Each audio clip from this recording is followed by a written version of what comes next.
Hello and welcome to the Fijian Diaspora TV. I'm Satish and today you can see I've got a guest. My guest is a very prominent lawyer from Sydney, Mr. Harish Prasad. Welcome to the show, Harish. It's lovely to be here, Satish. Our audience who probably don't know you are already known to many of our audiences, but those who probably don't know, who won't be too many, just briefly tell us who your background. How long have you been practicing here? Satish, I think you know better than anyone else that I have been here practicing for some 26, 27 years in Parramatta all that time. And we've had chats like this in the past, and we've spoken about so many issues. And it's nice of you to invite me back today. Oh yes, well I've been trying to invite you back here for many months now, but I understand you're so busy. You also have an office in Liverpool where this studio is situated. That's why you had to see a client over here today, and you managed to come in briefly for that. Yes, I have had an office in Liverpool for quite some years. I think coming on to 15 or 18 years. And I love coming to Liverpool. It's a nice little community of Indian background, so it's always lovely to be here. It's a little India in Australia for us. Little India, little Fiji. Little Fiji, little India, a mixture of two. And as this is the Fijian Diaspora TV, the first thing we ask, or second or third thing we ask people when we meet is, where are you from? That means where you are from Fiji. That's what they want to know. We just can't help ourselves, can we? Whoever we meet, anyone from Fiji, the first question is, well, where do you come from? Which town were you born? I was born in Tavua, as you know, a very small town, close to the gold mine in Fiji, but grew up in Ba. Yes. So that's my background, and I came to Australia when I was about 17. So I've now lived most of my life here.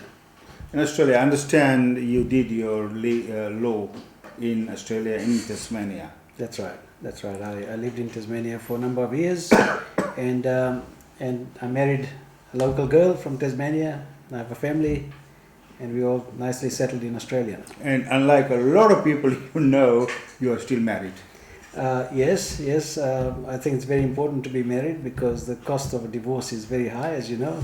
You know that. That's one of the things we're going to talk a lot about in our future sessions, is about divorces, because you have told me on many occasions that the law courts which you go attend in Liverpool and other places, you see a lot of cases involving own people. Yes, I think the stats prove that divorce is very major issue within all communities, and I suppose that's why I do most of my work these days in the area of family law.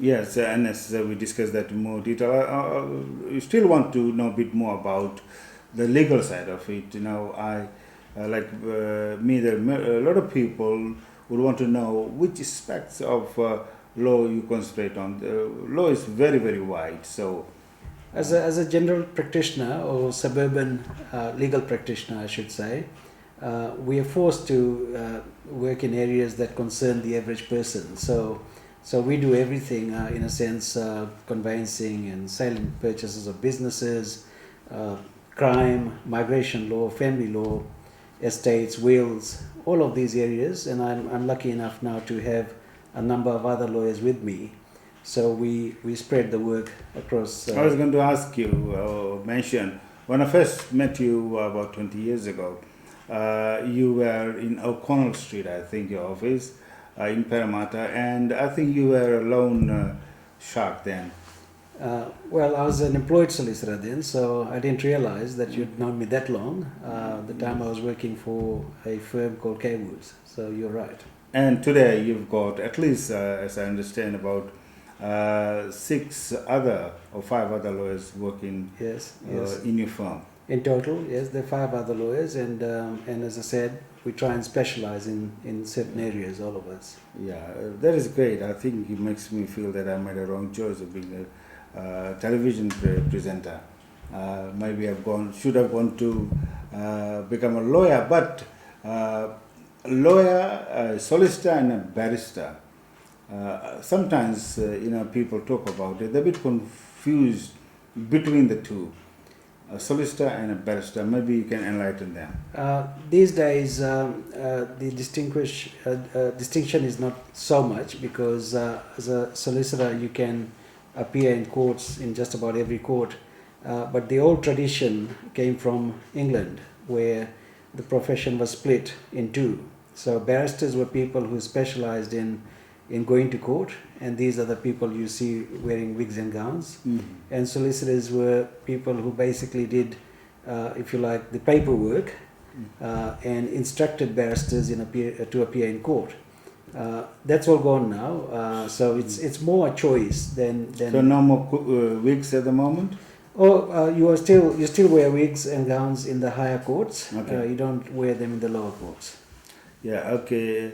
We are just about to end this session. We are going to come back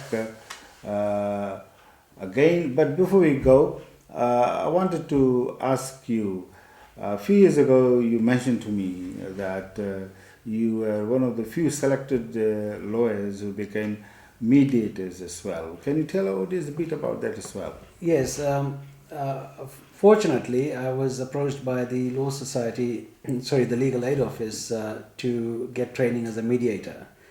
They saw a need for lawyers becoming accredited as family law mediators because of the number of cases they were dealing with that involved people of an ethnic background.